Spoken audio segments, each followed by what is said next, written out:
Kabupaten Sidrap terletak kurang lebih 200 km di sebelah utara ibu kota Provinsi Sulawesi Selatan, Kota Makassar.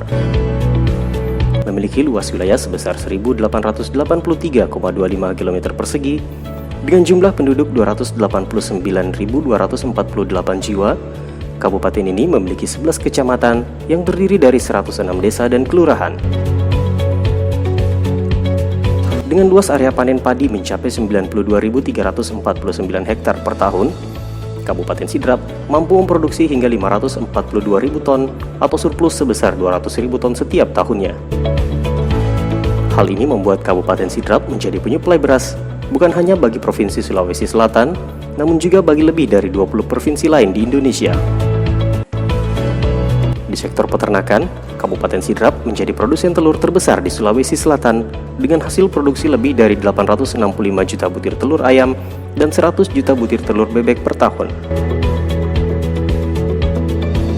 Meski tidak memiliki garis pantai, sebagian masyarakat Sidrap bekerja sebagai nelayan. Dengan luas danau sebesar 2.896 hektar, Kabupaten Sidrap mampu menghasilkan lebih dari 2.500 ton ikan per tahun. Nilai itu belum termasuk 500 ton lebih hasil perikanan dari 442,23 hektar kolam. Selain sebagai sumber mata pencaharian, danau yang diberi nama Danau Sidenreng ini juga kerap menjadi lokasi perlombaan balap perahu yang diramaikan peserta dari kabupaten-kabupaten tetangga. Semenjak resmi dilantik menjadi Bupati dan Wakil Bupati pada tanggal 31 Desember 2018, Insinyur Haji Dolah Mando dan Insinyur Haji Mahmud Yusuf bekerja aktif menjalankan visi dan misinya, mewujudkan Kabupaten Sidrap sebagai daerah agribisnis yang maju dengan masyarakat religius, aman, adil, dan sejahtera. Peningkatan di berbagai sektor pun mulai digalakkan. Akses air minum dan sanitasi di pedesaan, hadiah umrah gratis diberikan kepada masyarakat berprestasi, pembagian sertifikat untuk masyarakat, pemberian hadiah bagi guru berprestasi, penataan kota di berbagai lokasi strategis, dan yang paling spektakuler adalah pembangunan PLTB atau pembangkit listrik tenaga bayu pertama di Indonesia dan terbesar di Asia Tenggara. PLTB ini mampu menghasilkan daya listrik hingga 75 MW.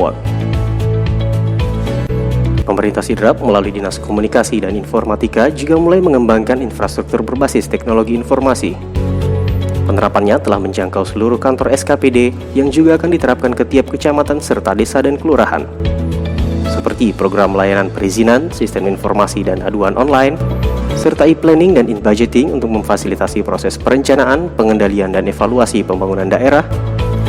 Fasilitas ini tentunya akan memudahkan sinergitas antara perangkat daerah hingga tingkat desa dan kelurahan, serta memudahkan pemberian informasi dan pelayanan masyarakat. Bersama pemerintah Kabupaten Sidrap, Inspektorat atau Aparat Pengawasan Intern Pemerintah Daerah Sidrap melalui pendampingan dana desa, pendampingan aset, pengawalan tindak lanjut hasil pemeriksaan BPK telah membawa pemerintah daerah Sidrap meraih wajar tanpa pengecualian atau WTP 2 tahun berturut-turut pada tahun 2016 dan 2017. Prestasi membanggakan ditorehkan pemerintah Kabupaten Sidrap baru-baru ini juga lewat Aparat Pengawasan Intern Pemerintah atau APIP. Menjadi salah satu dari 3 APIP yang meraih level 3 di tahun 2018 dari lebih 500 APIP daerah untuk peran layanan pengelolaan sumber daya manusia, praktik profesional, akuntabilitas dan manajemen kinerja, budaya dan hubungan organisasi, dan struktur tata kelola. Hal ini berarti bahwa Kabupaten Sidrap telah sanggup melakukan penilaian tentang efisiensi dan efektivitas ekonomis terhadap suatu kegiatan. Bismillahirrahmanirrahim. Assalamualaikum warahmatullahi wabarakatuh. Saya Haji Dolah Mando, Bupati Sidenreng, mengucapkan banyak terima kasih kepada jajaran Inspektorat Kabupaten Sidenreng yang telah mengharumkan nama baik Kabupaten Sidenreng atas penilaian kapabilitas APIP 2018. Dan terima kasih kepada BPKP atas bimbingan kepada APIP daerah Kabupaten Sidenreng hingga mencapai level 3.